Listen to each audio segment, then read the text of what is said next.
Assalamualaikum warahmatullahi wabarakatuh. Jumpa lagi kita di channel YouTube Kasasi 059. Nah, masih berkutat di permasalahan internal maupun eksternalnya PDIP ya. Seperti yang sudah video yang sebelumnya gua sudah mengupload bagaimana detik-detik kehancuran PDIP ini, yang kita jelaskan bahwa bukan karena PDIP itu konsepnya ataupun arah politiknya jelek, enggak, tapi karena internalnya sendiri ya. Nah, salah satunya tuh ya bisa saja penyebabnya dari ketua umumnya. Nah, lantas yang lebih parah lagi, cuap-cuap manuver-manuver yang selalu menghina, menuding pemerintah, terutama menuding keluarga Pak Jokowi ya, macam-macam lah pokoknya, yaitu dua tokoh itu, Hasto Kristianto sekjen PDIP dan Deddy Dores Sitorus, dua-duanya itu.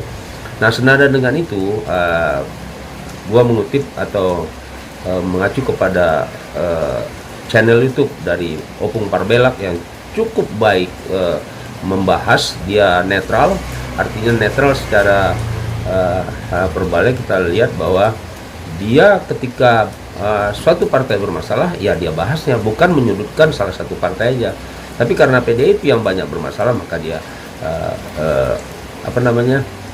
dia bahas, dia kupas ya.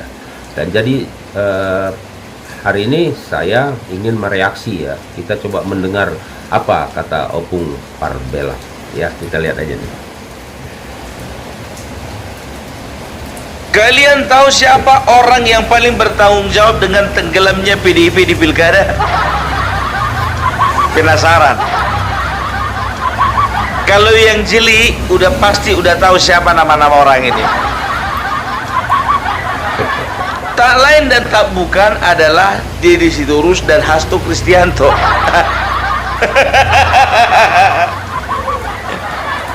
Kok bisa, Pung? Sekarang begini, Deddy Sitorus, kalian tahu kan posisi Deddy Sitorus? Bagi yang nggak tahu, Deddy Sitorus itu adalah ketua DPP bidang pemenangan pemilu eksekutif. Jadi kalau bicara tentang pilkada, itu ini, bicara tentang ya, eksekutif. Keroknya dua itu aja. Itu dia ya. Ya. Jadi bisa dikatakan Dia ya, mulai dari tingkat kabupaten, kota sampai gubernur, itu tanggung jawabnya si Deddy Sitorus.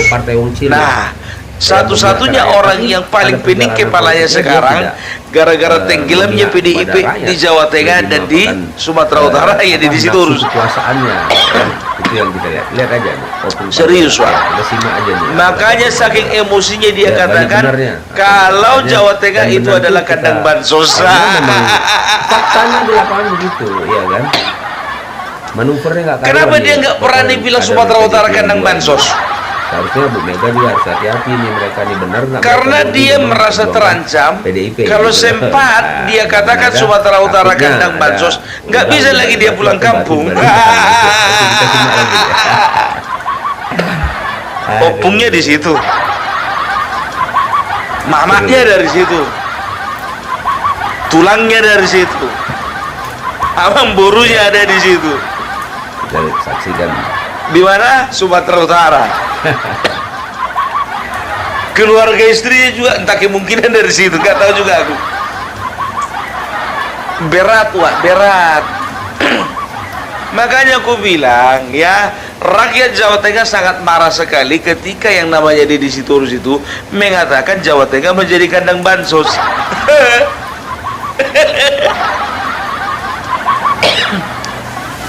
Aku padahal bukannya bilang apa, berharap kali aku Sumatera Utara dia bilang juga kandang bansos.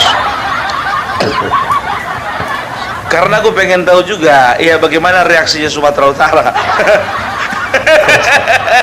Kocak tapi bermakna. Aduh. Sekarang ya, begini ya. Jadi semua ya pimpinan, semua calon kepala daerah ya, semua cakada yang ada di kabupaten, kota dan gubernur ya, itu semuanya itu bisa dikatakan berguru sama yang namanya Deddy Sitorus. Harusnya menurutku ya, seorang ketua DPP Badan Pemenangan Pemilu Eksekutif harusnya orang yang sudah pernah dan punya pengalaman memimpin sebuah daerah. Harusnya itu kan, harusnya begitu. Paling tidak ya kelas kabupaten lah. Coba tanya dulu dia, pernah nggak dia menjadi bupati di Tobasa atau menjadi bupati di daerah apa sana, di daerah Tapanuli Utara, atau dia di Kalimantan Utara kan, pernah nggak dia jadi bupati di daerah tertentu di sana? Ini enggak gitu loh ya. Jadi makanya aku bilang sebetulnya ya Ibu Megawati memilih yang namanya Deddy Sitorus, nggak tahu aku apa gara-gara modal, apa gara-gara dia kuat modal congor kali. Karena memang harusnya punya pengalaman dong, iya kan?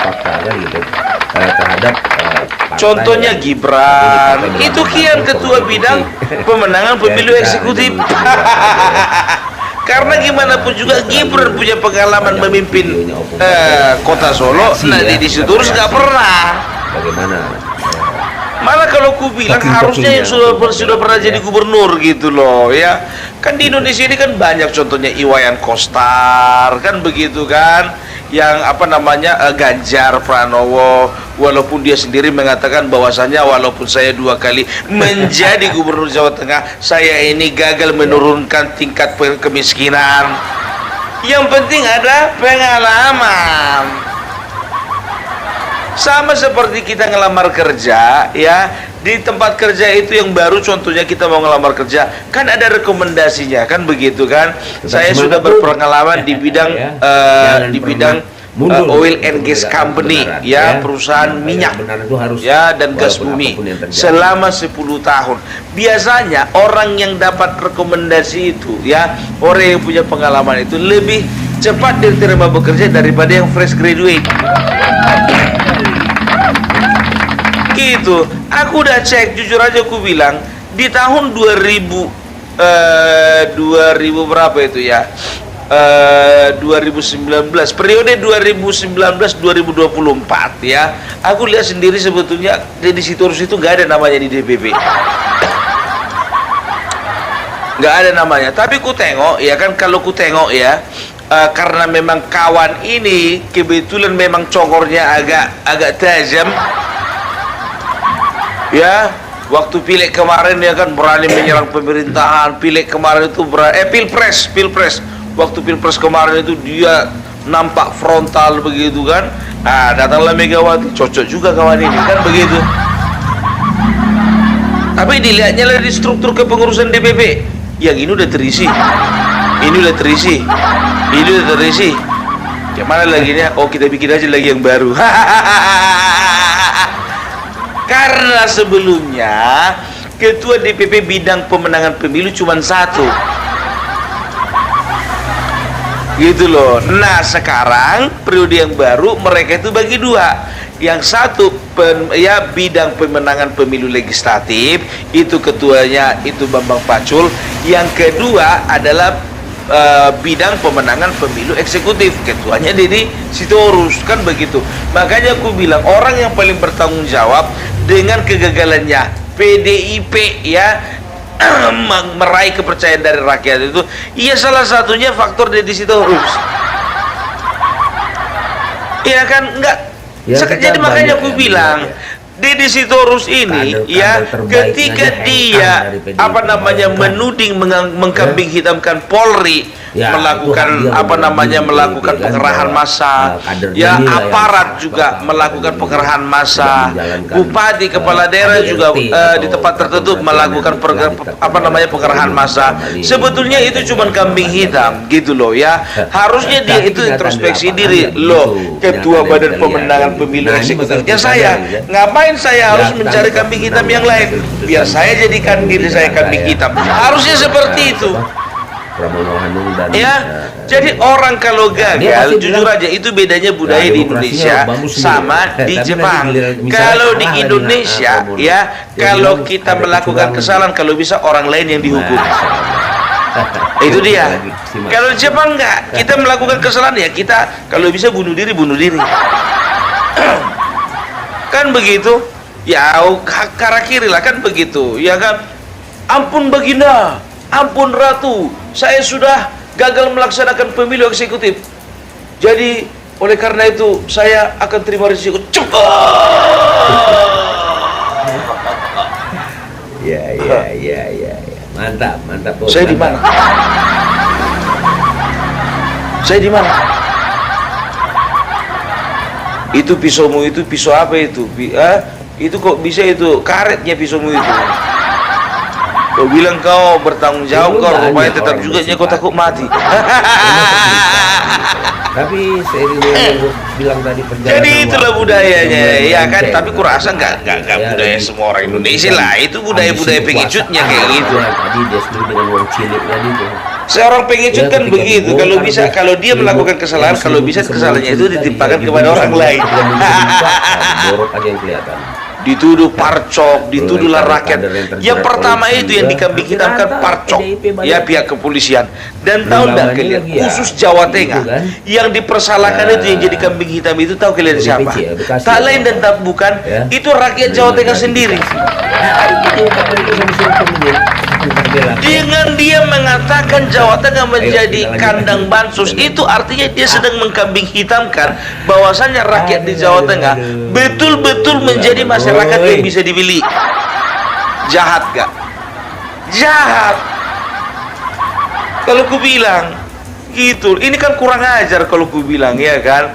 Nggak bisa menjaga perasaan orang gitu ya. Jadi makanya semua itu semua calon kepala daerah yang ada di Indonesia ini berguru kepada orang yang salah ini sekarang. Dipimpin oleh orang yang salah. Masa pula ketua badan pemenangan pemilu eksekutif orang yang nggak pernah memimpin suatu daerah? Pastikan dulu dia itu pernah nggak jadi ketua RT. Jangan cuma gara-gara modal cokor bisa jadi ketua badan pemenangan pemilu. Pantasan kalah. Itu dia. Tapi kalau Bambang Pacul, jujur aja lo ku bilang, ya kan, beliau itu sudah beberapa kali, udah 3 kali lebih menjadi anggota DPR RI. Cocok dia menjadi ketua badan pemenangan pemilu legislatif. Nah, Deddy Sitorus ini kenapa begitu? Dan tahu ndak kalian, jujur aja aku bilang, khusus Jawa Tengah, banyak pihak bahkan dalam lingkaran mereka sendiri itu mempersalahkan yang namanya Bambang Pacul. Dikatakan dia main 2 kaki, dikatakan juga dia tidak totalitas, dikatakan juga dia ragu-ragu dengan kekuatan PDIP sendiri. Sekarang begini, Bambang Pacul itu memang betul komandannya di sana. Tapi maaf, oleh karena intervensi dari pusat lah, makanya suara PDIP itu diobok-obok di Jawa Tengah. Loh kok bisa, Bung? Nah, kita masuk kepada orang yang kedua yang bertanggung jawab terhadap tenggelamnya PDIP di tahun 2024. Siapa itu? Hasto Kristianto. Loh, kok bisa Bung Hasto? Hasto kan dia kan bukan ketua badan pemenangan pemilu, tapi dia sekjen. Justru namanya sekjen itu di atas ketua badan pemenangan pemilu. Aku udah kukatakan kemarin pilpres, ya waktu pilpres kemarin PDIP kalah karena apa? Ini orang dilepas. Entah kenapa bisa lepas. Akhirnya dia melakukan sebuah blunder-blunder, mengeluarkan pernyataan-pernyataan yang nggak ada guna, nggak mutu, ya, yang terkesan malah menyakiti hati rakyat, yang terkesan malah menebar hoax. Makanya hilang kepercayaan masyarakat terhadap calon presiden yang diusung oleh PDIP kemarin. Kan begitu, ya. Begitu juga dalam pilkada ini. Perhatikan saja, beberapa kali yang namanya Hasto Kristianto itu terlalu ikut campur di dalam sebuah pertandingan gitu. Yang pertama itu wajar, karena apa? Di dalam sebuah organisasi apalagi dalam menentukan calon-calon kepala daerah, itu biasanya ketua DPD merekomendasikan pertama sekali kepada sekjen. Nah, sekjen lah yang akan mendiskusikannya kepada ketua umum, dan biasanya ya yang didengarkan ketua umum adalah rekomendasi dari sekjen. Makanya biasanya kalau mau main kong kali kong itu DPD dengan sekjen bisa. Karena apa? Contoh ya. Contoh misalnya ada di satu provinsi ada satu calon potensial dari kader mereka, ya. Itulah tadi